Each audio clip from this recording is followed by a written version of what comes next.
Week 8 of the Major League Baseball season is now in the books, so let's take a look back at the week that was and take a look ahead to the week that will be. Starting us off where we always do, I'm going to do the injury wrap up, and we're going to lead us off with some bad news out of Pittsburgh. Starting pitcher Jared Jones has undergone Tommy John surgery, which happened yesterday, and he will miss the rest of the season and parts of next season.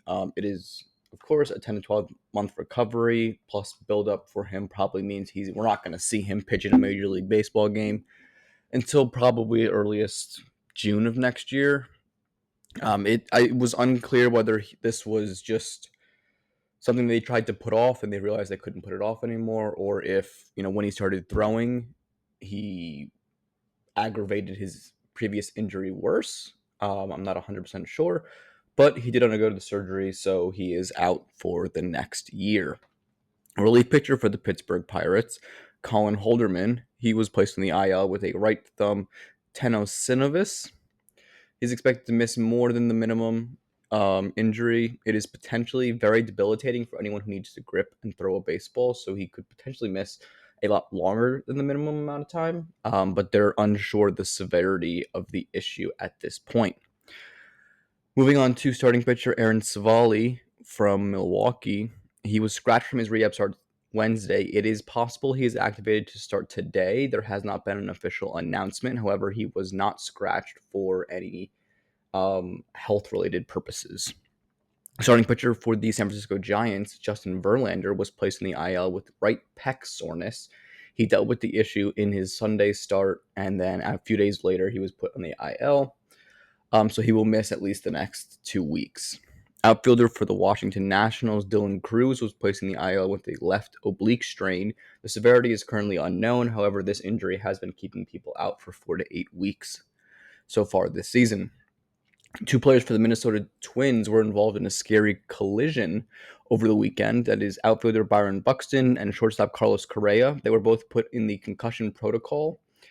It was stated that Correa is further along in his recovery than Buxton is at this point. However, they do not have a timetable to return, but Correa is potentially going to be activated on Friday, the earliest. However, I would not bet on that. I would bet on him probably being back Monday, the earliest. But you never know. They are both still in the protocol. Relief pitcher for the Chicago Cubs, Porter Hodge, placed in the IL with a left oblique strain. He will miss at least the next couple of weeks. Like I said, with Cruz, this injury likely to keep him out for probably 4 to 8 weeks. Starting pitcher for the Arizona Diamondbacks, Eduardo Rodriguez, was placed in the IL with a shoulder injury. He has already started a throwing program, so the possibility he returns after the minimum 15-day stay does exist and is looking to be the likely outcome at this point. Starting pitcher for the Detroit Tigers, Casey Mize, is set to return from the IL on Saturday for a start against the Guardians, while starting pitcher for the Detroit Tigers, Reese Olson, was placed on the IL with a right finger inflammation. His return timetable is unknown. Starting pitcher for the Chicago Cubs, Shoto Imanga, was placed in the IL with a hamstring injury, and he is not expected to return until mid-June. They have not announced the grade on the injury, but I would assume with that timeline that it is a low grade 2 to a high grade 1, and that would put him out.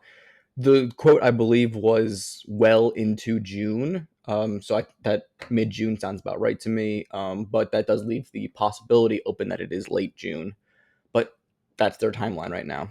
Starting pitcher for the Cincinnati Reds, Hunter Green, is on track to return to start Friday versus the Cubs, so good news for Reds fans.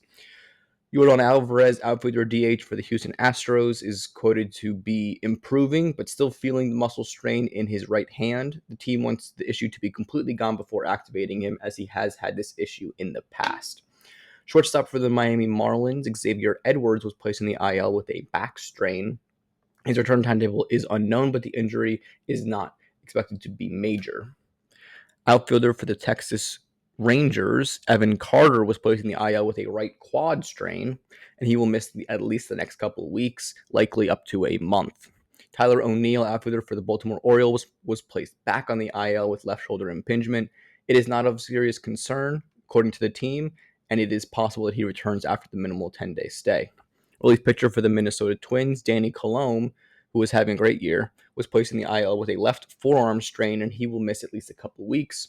Forearm strains in the past, we have seen that if it gets worse, keep players out for a month or two. If it's mild, keep them out for 3 to 4 weeks. Relief pitcher for the Los Angeles Dodgers, Kirby Yates, was placed in the IL with a hamstring injury. It is ruled a grade 1, and he shouldn't miss more than a month of baseball. Starting pitcher for the Seattle Mariners, George Kirby, is set to be activated to make his season debut today for the Mariners, so good news for Mariners fans. Two pitchers out in Kansas City for the Royals, starting pitchers, were placed in the IL over the weekend. That is Cole Reagans, who went down with a groin injury, and Seth Lugo, who was placed there with a finger injury. Now, Lugo is expected to return before Reagan's. Reagan's return timetable is unclear as they're trying to figure out the severity of the groin injury, whereas Lugo's finger injury is expected to keep him out just the 15 days.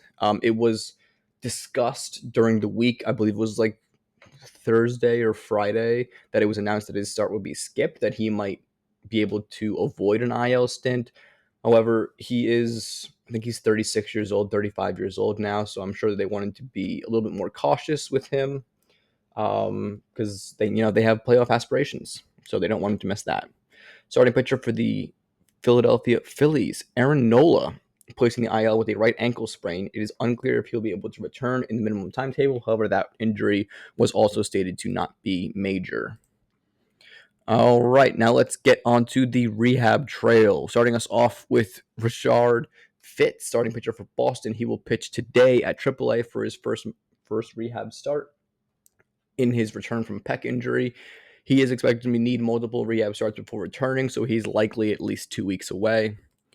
Outfielder Colton Cowser for the Baltimore Orioles began his rehab assignment yesterday with high A. Outfielder for the Chicago White Sox, Andrew Benintendi, began his rehab assignment at AAA on Tuesday. Outfielder for the Minnesota Twins, Matt Wallner, began his rehab assignment at AAA yesterday. Starting pitcher for the Texas Rangers, Kumar Rocker, will begin his rehab assignment at some point this weekend. Outfielder for the Atlanta Braves, Ronald Acuna Jr., had his rehab assignment moved to AAA, and he's on track to return before the end of his rehab window, which would be June 2nd. Starting pitcher for the New York Yankees, JT Brubaker, had a rehab start on Sunday with high A, where he went 3 innings, gave up 1 hit, no earned runs, no walks, and 3 Ks. Starting pitcher for the Milwaukee Brewers, Brandon Woodruff, made a rehab start where he went 4 innings, gave up 3 hits, 2 walks, 2 Ks, no runs at AAA yesterday. This is his first after he had the lower body injury at the end of his rehab from his shoulder injury that has kept him out for the last year. So he is expected to need at least 1 more start, possibly 2 more starts after this one. So he's still probably about at least 10 days away. Starting pitcher for the Cincinnati Reds, Rhett Lauder, only went a third of an inning, gave up 4 earned runs, 4 hits, 1 walk, 1 K at AAA on Sunday. It is looking increasingly like when he does get activated, they will option him down to be able to work out the kinks, as he has not thrown in an organized game since the end of last season. All right, that is all of our injured players. Let's move on now to our team of the week. Starting us off in left field with Taylor Ward for the Los Angeles Angels. He batted .385 with a .448 on base and a .962 slug. He hit 3 homers, 7 RBIs, and 7 runs. Center fielder Cody Bellinger for the New York Yankees batted .526 with a .591 on base and a .105 slug. He had 3 homers, 8 RBIs, and 5 runs scored. Right fielder Will Benson for the Cincinnati Reds had a big week, going .454 with a .524 on base and a .316 slug. He hit 5 homers, had 10 RBIs, and 6 runs scored. Moving on to the infield, we had third baseman Miguel Vargas for the Chicago White Sox. He batted .346 with 357 on base and a .731 slug with 3 homers, 6 RBIs, and 3 runs scored. Ezequiel Tovar is our shortstop for the Colorado Rockies. He batted .476 with a .500 on base and a .905 slug. He hit 2 homers, 5 RBIs, and 3 runs scored.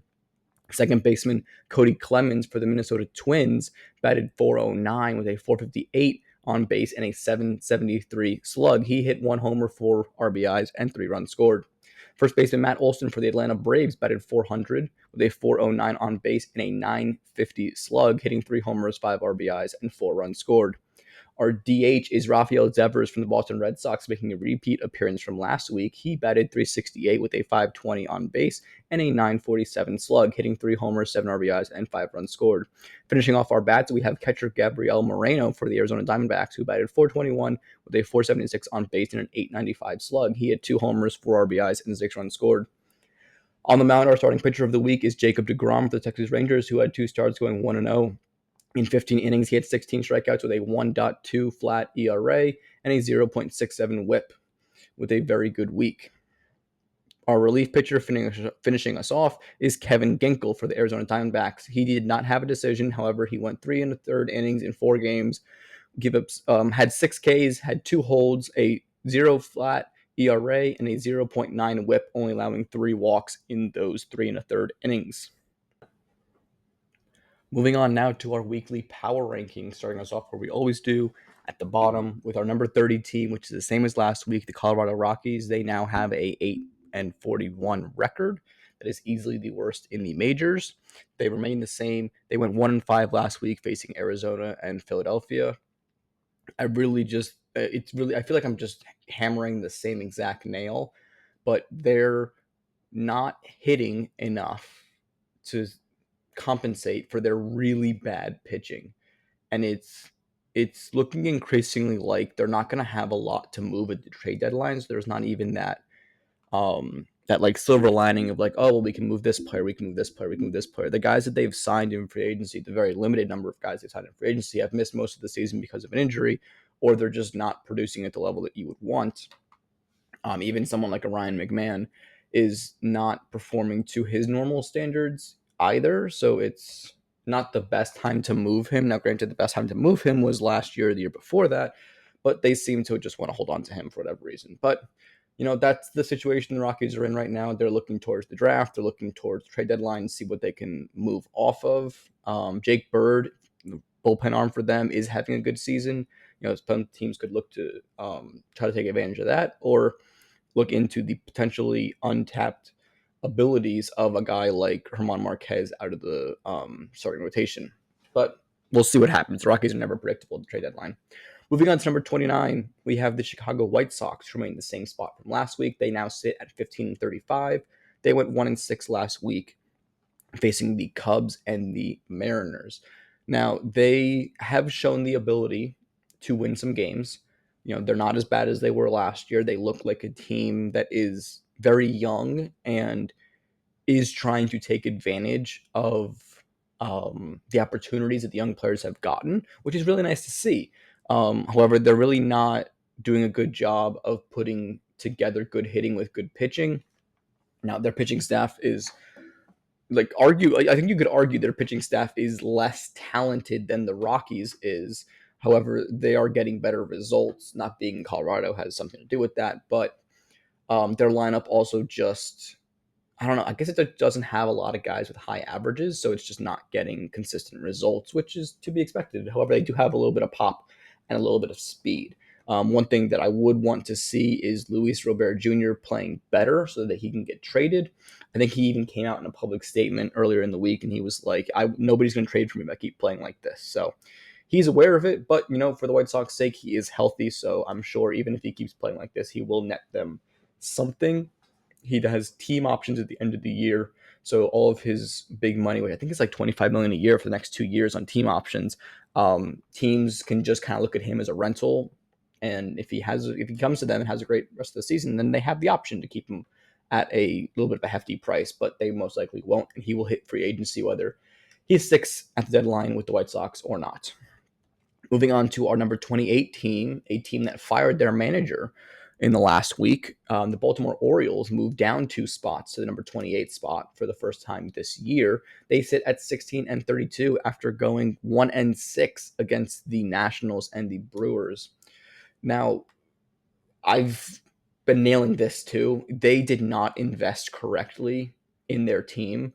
I think that signing Tyler O'Neill to replace Anthony Santander was not a good decision, even if moving off of Santander was the right decision for the money that he got and the production that you could expect out of someone who, for the most part, batted below average wise, just would need to make, like, you would need to get the slug you got from him last year for him to be an above a replacement level player, because he doesn't give you good defense to boot. So I wasn't upset at that move. Replacing him with Tyler O'Neill seemed, I don't know the right word, redundant maybe. Like, I feel like the guys that they have in, like, Heston Kjerstad, Cedric Mullins, they can put Jorge Mateo out there. They have Colton Cowser if he was healthy, and then they've moved off outfielders as well because they have these vets out there. So it's a little frustrating that they're almost wasting this window that they have, or that presumably have. Jackson Holloway not living up to his potential has also been a big issue for them. Jordan Westbrook been hurt. Adley Rushman has just disappeared with his bat, which is really frustrating, I'm sure, for Orioles fans. And Henderson has come along slowly since starting the year on the IL. So yeah, just like a ball rolling down the hill and coming at Atlas type of issues happening. But it all comes back to the fact that their offseason just turned out to be a dumpster fire, and it might haunt them for a long time, because we'll see if their front office, is willing to invest in this core without seeing some results happen first. And then we'll see what they do at the deadline as well. Who's going to go, who's going to stay. It'll be interesting to see. At number 27, the Pittsburgh Pirates are now 17-33. They went 2-4 last week, moving up one spot as they face the Phillies and the Reds. Now, I will say them moving up has more to do with how bad the Orioles have been, and the fact that the Pirates kept games close this week. They lost a game. I might be thinking about last week. But they lost a game that Skeens started where he went 8 innings, gave up 1 run, and they lost like 1-0. And I was like, that's the stuff that leads to the articles, the completely bogus articles that are being written of, like, here's a bunch of trade packages for Paul Skeens. And I don't think people understand that Skeens is not getting moved. He is the cheapest Cy Young winner possibly ever, if he does win in the next 3 years. Like, he has 2 full seasons of pre-arbitration left before he starts getting paid any sort of money. If he wins the Cy Young in any one of those next 2 years or this year, I could make an argument that he is one of the cheapest players to ever win based on salary. And that is a huge piece for a team as quote unquote money strapped, or not actually money strapped, but as quote unquote money strapped as the Pittsburgh Pirates are. So they need to do something. I don't know what they can do. I think you kind of have to trade a guy like Mitch Keller at this point. I think offloading a bunch of your complementary pieces also could be something. Even like moving off of Joey Bart might be something they need to look into. Catchers don't grow on trees in the trade market. So offering up one who has been like average to slightly above average, especially when you have some young catching depth in Endy Rodriguez and Henry Davis, it'll be interesting to see. But, just another subpar week for a subpar team.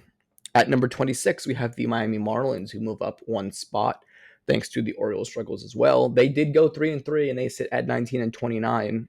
And as we've seen, they have the ability to beat some teams. You cannot sleep on the Marlins when you play them, despite the fact that if you do play them well, you will win. They played the Rays and the Cubs over the last week, and they were able to split it with them. So, shout out to the Marlins. I believe that split is 2 out of 3 from the Rays and 1 out of 3 from the Cubs. But still, those are signs of life. They have some good young building block type pieces. Now they just need Sandy Alcantara to turn it around so that he can get traded at the deadline. Moving on to number 25, the Athletics moved down 14 spots thanks to an 0-7 week. They now sit at 22-28, and they got swept by the Angels and the Giants. Now, I will be the first one to say I overvalued their week last week. I think they were like 6-1 or 5-1 or something like that. And I liked what I was seeing out of them. Clearly, very clearly, I was wrong, and they have appropriately slid because of that. Now, when we get to, 22, everyone from 22 to like 13 is within like 4 games of each other. So the middle, the middle is where all the parity is in baseball right now, and it's very jumbled. So if the Athletics flip it around and go 5-2 next week, they could climb back up 5 spots, but they fall down 7 spots because a lot of teams that were below them had good weeks, and a good week will push you that far, and a bad week will make you fall just as quickly. Like I've been saying on the Athletics, though, they are an offense first team. It's just very weird. I saw some stats about how they play in their home park, which if you're not aware of, is Sutter Health Field, which is a AAA stadium. They're playing there in Sacramento while their home in Las Vegas gets constructed. But it has been like a Colorado-esque hitters friendly park for teams that come in, opponents. Now, I think the number was like the OPS of opponents is like 826, and the OPS for the Athletics at their home park is like 728, and the average is 725. So it's really interesting to see how a team that has as much offensive talent as the A's do. Now, granted, it is young, it is a little unproven.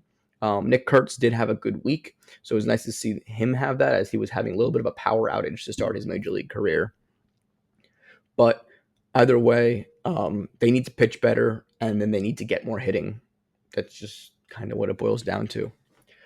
But moving on to number 24, we have the same team as last week, the Washington Nationals. They did go 4-1 against Baltimore and Atlanta, which is nice for them. They do remain where they are because they basically just separated themselves from the bottom of the pack more. Going 4-1, they were 18-26 last week. Now they're 22-27.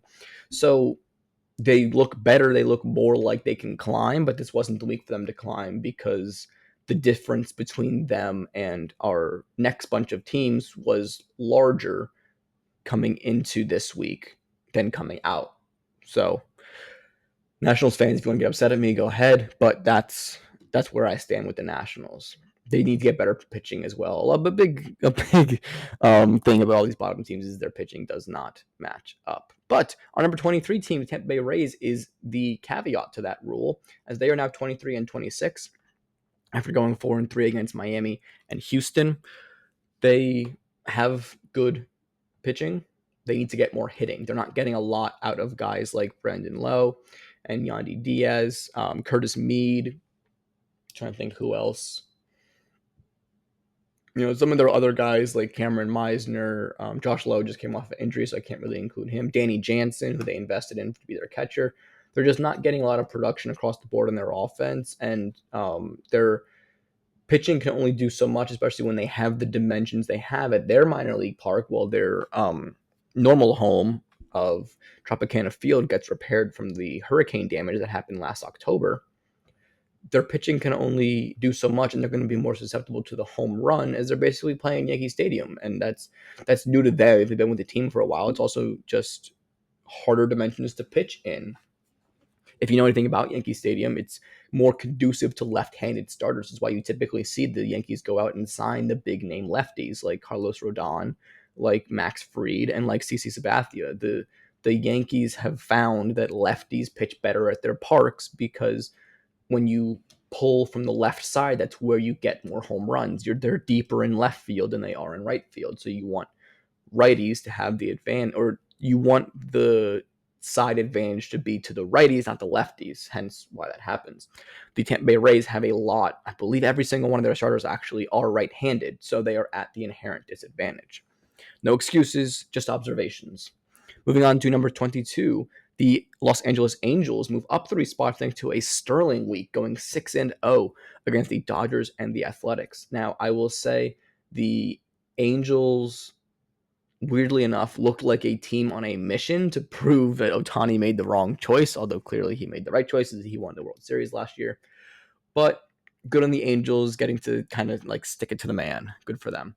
And then just getting to beat up on the Athletics and, kind of help bury them. I'm sure that feels good for a division rival to do. Moving on to number 21, we have the Milwaukee Brewers, who are now sitting at 24 and 26. They remain the same as last week after going 3-3 against Minnesota and Baltimore. Now, they did the reverse with the two teams, so they only got one game in the weekend series against Minnesota, and they took 2 games against Baltimore. So Minnesota is on a tear right now, so good on them being able to get at least one of those games. And then for Baltimore, they took 2 out of 3. No, not much more you can ask for, in my opinion. So, they get enough hitting, and they have been getting enough pitching from a team that has been very, very injured on the pitching side of things. So good for them. Cincinnati Reds sit at number 20, up 2 spaces from last week, going 5-2 against Cleveland and Pittsburgh. They now sit at 25 and 26. And this really gets us into our hodgepodge of teams that are at 500, a game below, a game above, 2 games below, 2 games above. This starts it. The Reds still have the same issues. They're getting Hunter Green back, which will be nice. Their lineup, surprisingly, because of the talent that they do have, has not been producing the amount of runs that they should be. You've obviously probably seen, if you follow baseball cross country, that they do have the ability to put up big crooked numbers, as they've put up I think they put up over 15 runs 3 times this year already, which is a big deal. But at the same time, they've been shut out a lot of times as well for a team that has a lot of offensive talent. So they need to be more consistent to be able to support a surprisingly above average pitching staff. At number 19, we have the Boston Red Sox, who remain the same from last week after going 3-3 against Atlanta and New York Mets. They took 2 of 3 from the Mets after only taking 1 of 3 from the Braves over the weekend. So it was nice to see Boston kind of continue the spiral that the Mets had over the weekend with the Yankees, which we'll talk about when we get to the teams later. But the Red Sox played the Mets very well. They won 2 close games, and then they let the game kind of get away from them yesterday, in that one that he did lose. But still great to see a team continuing to fight, despite some less than expected results. Let's say that. At number 18, we have the Atlanta Braves, who move up to 500 at 24 and 24. They move up 2 spots after going 3-2 against Boston and Washington. They did have a rainout, so that is where they lost one of their games. The like I said, with the Red Sox, the Braves took 2 of 3, and they have split with the Nationals so far. They'll play today, so we'll see what happens. Rubber game there. It's nice to see they got Spencer Strider back. He didn't have a great start. That was the game they lost against the Nationals, but they got him back, and I think that his presence is something that the Braves desperately need on that pitching staff. They're relying on guys like Grant Holmes and AJ Smith-Shawver. AJ Smith-Shawver has been really good, earning the spot over Holmes, but they needed a spark, and getting Strider back and soon getting Acuna back will hopefully be that spark to push them to continue to climb up these rankings. It's going to be very hard to crack the playoffs in the National League if they don't step it up shortly. At number 17, we have the Toronto Blue Jays, who are down 1 spot from last week. They went 3-3 against Detroit and San Diego. They sit at 24 and 24 as well. They are a team that is getting enough offense to support their above average pitching. I do want to see more from their offense. They have more talent. Bo Bichette's starting to turn that corner, which is really nice to see when he's going into free agency next year, or this offseason, excuse me. And they're obviously reeling from the loss of Andres Jimenez at second base. Alejandro Kirk isn't the offensive catcher that he was when he first came up. But, Santander also not contributing as much as they would like after they had paid him. So we'll see what happens. At number 16, we have the Texas Rangers. They moved down 1 spot from last week. They sit at 23, at 22 and 23. The Astros and the Yankees were their opponents. They have the rubber match, or not the rubber match, excuse me. They're trying to avoid the sweep against the Yankees today. and avoid falling beneath 500 as they sit at 25-25. But good on them being able to take 2 of 3 from the Astros over the weekend. It's always good to be able to beat your in-state, in-division opponent. They're a team that is getting a lot of good pitching and not a lot of hitting. So I would expect if they are in it that they will acquire at least one outfield bat at the trade deadline. Excuse me. So something to look forward to for Texas fans there, as long as they can keep being competitive. At number 15, we have the Houston Astros sitting at 25-24. They played the Rangers and the Rays, remaining the same as last week in the standings. They went 3-4. They're, like I've been saying for a few weeks now, they're just like jump roping the line of 500, just trying to stay relevant in a division where nobody's running away with it, as the Rangers are a half game behind them and the Mariners are only, 4 games, 3.5 games up on them. So, they need to do more. They need to be more consistent with their play and be able to not just keep going like, oh, I'll take 2 from you and then I'll give 2 away in the next series. They need to, rattle off some sweeps, rattle off some series victory runs, and be able to create some distance or close the distance between them and the Mariners, or them and the Rangers, and them and the other teams in their division. But, they're not they're still treading water, so they're still in the top half of our rankings here. At number 14, we have the St. Louis Cardinals, who remain the same from last week after going 3-3 against Kansas City and Detroit. A surprisingly strong schedule, as Kansas City and Detroit both have very good records out there in the AL. But the Cardinals handled business the best that they could, in my opinion. So, they're a team that their pitching is better than we expected, and their hitting is probably what I was expecting, but I just wasn't expecting them to be able to pitch well enough to make it count. So good on them being able to toe that line better than I thought they would.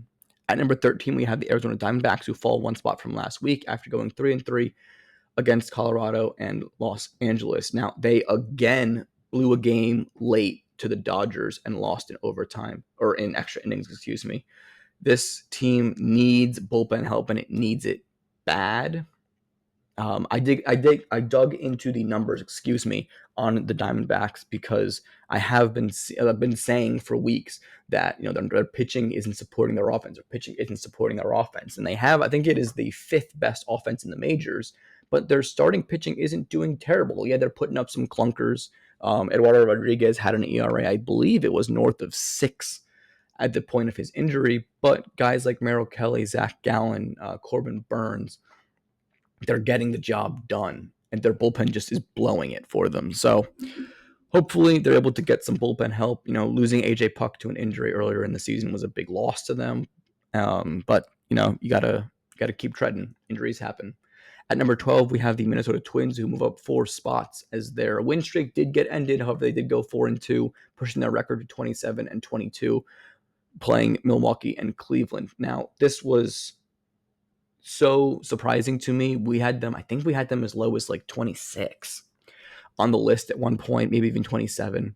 They were so bad to begin the year. They weren't hitting, they weren't pitching very well, but wow, have they just completely done a 180 starting with that winning streak. They are pitching out of their mind, which the talent that they have on their pitching staff shows or says that they can continue this, and their hitting has just been timely and emphatic, and that's what you want from an offense, especially with a team that has as good of a pitching staff as they do.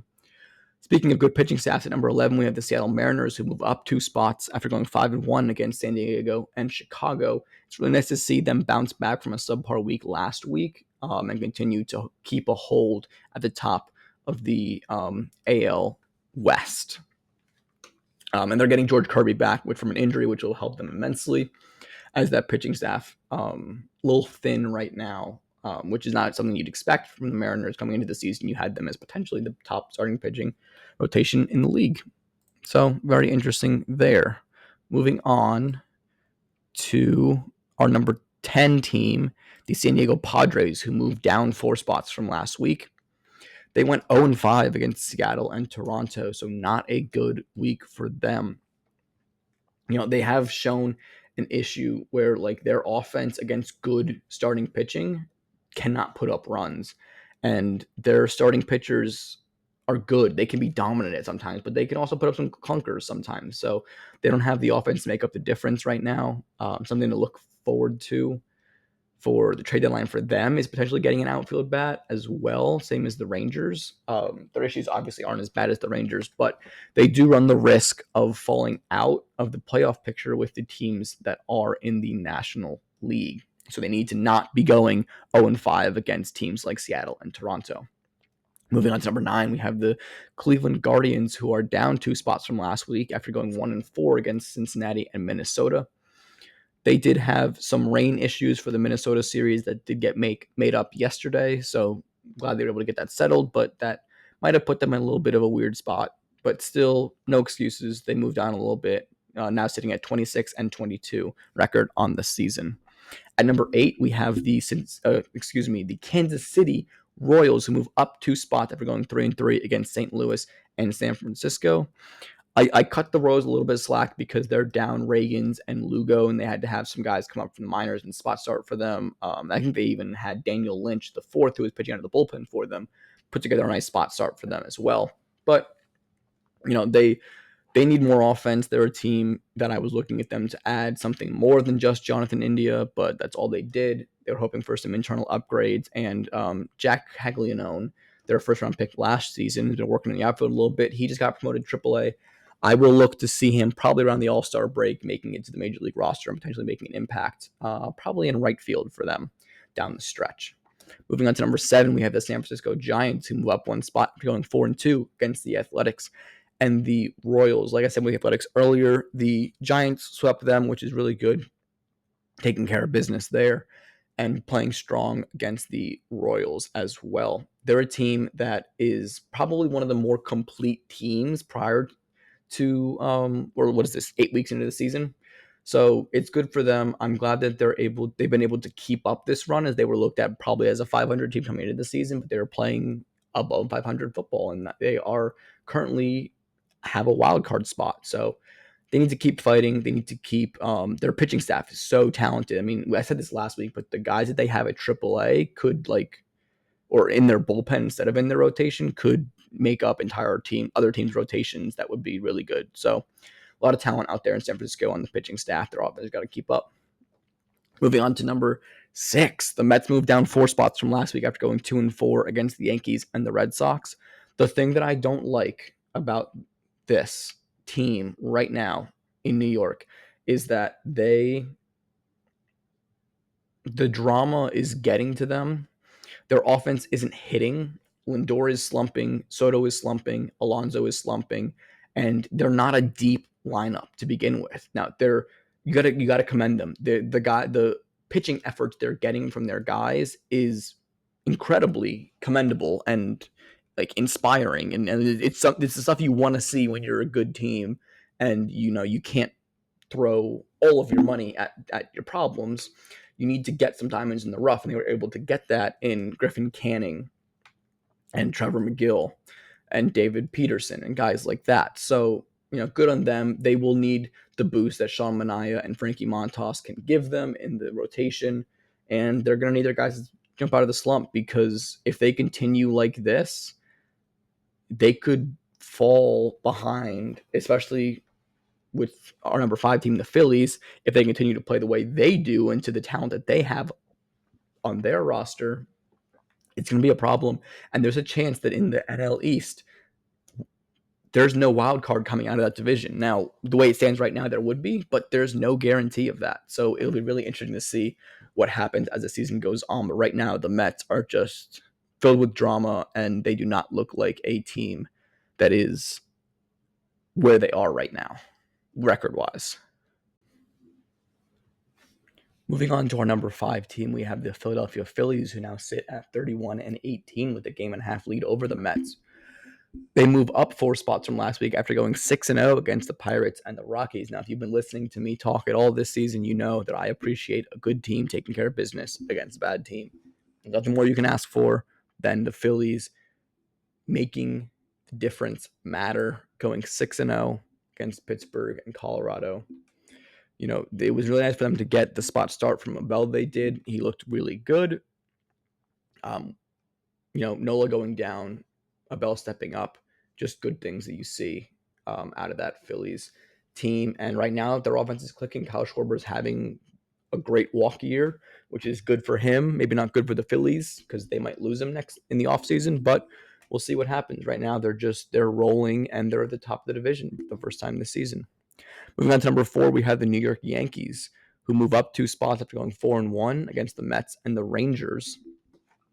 They now sit at 29-19 atop their division in the American League East and battling with the Tigers for the right to be the best team in the American League. They have their flaws. Their pitching staff is injured. They can get taken advantage of by some good pitching. However, they just destroy bullpens and they can put up cricket numbers fast. I mean, just ask the Mets. That game went from 2-2 to 8-2 in like 3 minutes. So, the Yankees have, I believe it is the best statistical offense in a lot of categories.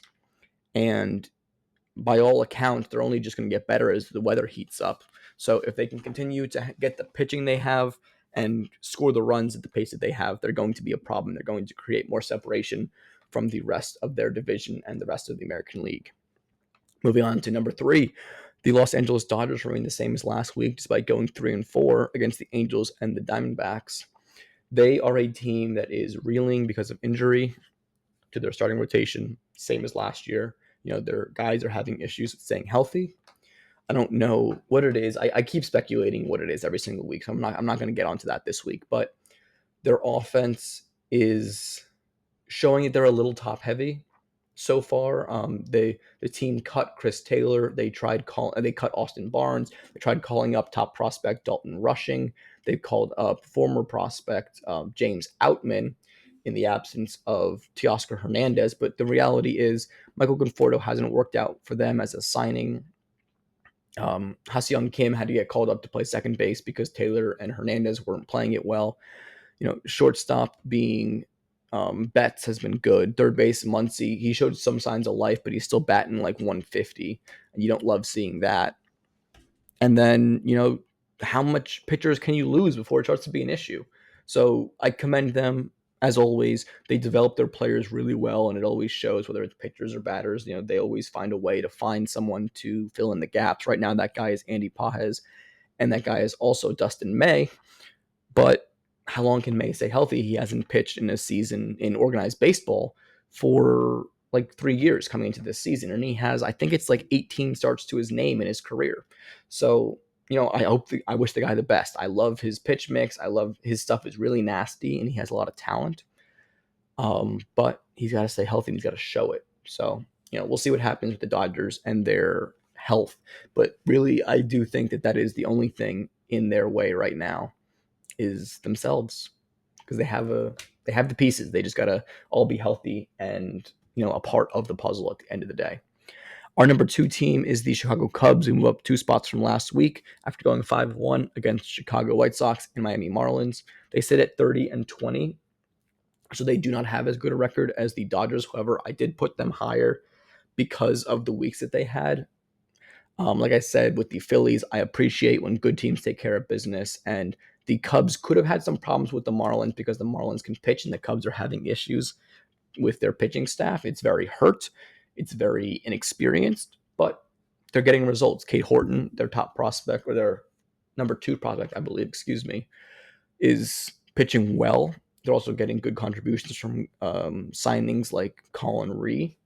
So, and Ben Brown's pitching. He pitches okay. But he has a good game. He has a bad game. Good game, bad game. He's kind of like a seesaw in that way. But, they need to get Emanga back. They need to acquire a pitcher in the trade market at some point, and probably some bullpen help, as they also just lost Hodge, which is one of their high leverage relievers. And not that the high leverage relievers were doing well. If they had a good bullpen, they'd be doing a lot better. But you could say that about the Diamondbacks. You could say about the Mets. You could say that about a bunch of teams. And our top seed Our top team in the power rankings here, same as last week, is the Detroit Tigers, who went 4-2 against Toronto and St. Louis. They sit at an MLB best, 33-17. There's not much more I need to say about this team.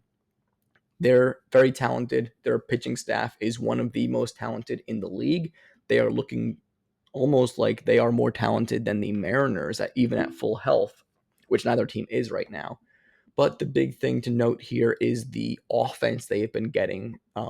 Guys like Trey Sweeney, guys like Javier Baez, Spencer Torkelson, Riley Green continuing to do Riley Green things, Kerry Carpenter. Those guys are all stepping it up and carrying this team to a point where they don't need to pitch perfectly to be able to win games. But the Tigers have an underrated bullpen that is also helping them lock down games, despite losing Jason Foley for the year to an injury. So in fact, they started in the minors anyway. But still, really nice to see this young team coming together and being very competitive and having a great start to the season. So congratulations to Tigers fans. Once again at the top. All right, now let's look ahead to next week. Starting with this weekend, we have the Dodgers versus the Mets at Citi Field in Flushing's Friday to Sunday. It'll be really interesting to see how both of these teams that are scuttling a little bit, how they respond, how the offenses do. I really do probably expect the Dodgers to take this series, as despite the fact that they did get swept by the Angels, they bounced back nicely against the Diamondbacks. And the one thing you can't say about the Dodgers is they have stopped hitting. The Mets have stopped hitting. So even if the Mets are able to pitch to the point that Dodgers aren't like running away with the game, it's a question of if they're going to get enough hitting to make it count, the Mets. So we'll see what happens there. But that is a rematch of last year's NLCS. The other game that I'm looking forward to is the Kansas City Royals versus the Minnesota Twins. An AL Central battle here, Friday to Sunday. Another AL Central battle I'm looking forward to is Cleveland versus Detroit. It is an AL Central matinee this weekend, Friday to Sundays all around. And it'll be really interesting to see, first of all, if Cleveland can take Detroit down a peg and how Kansas City and Minnesota match up now that both teams are closer to each other in the division standings now.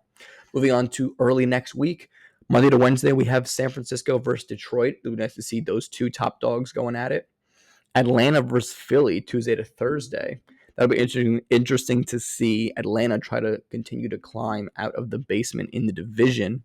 Now that they're over 500, their next line of sight should be on the top of the division. And what better way to do that than take down the top right now, and that's the Phillies. And then we have the Dodgers versus the Guardians Monday to Wednesday. It'll be very interesting to see how that Cleveland Guardians staff handles the Dodgers bats, and if the Guardians bats can get enough hitting against the Dodgers staff to win some games, which will be really nice to see for the Guardians and kind of help them and I guess the American League in general show that they are a threat to win, and the National League isn't just this, juggernaut with all these great teams.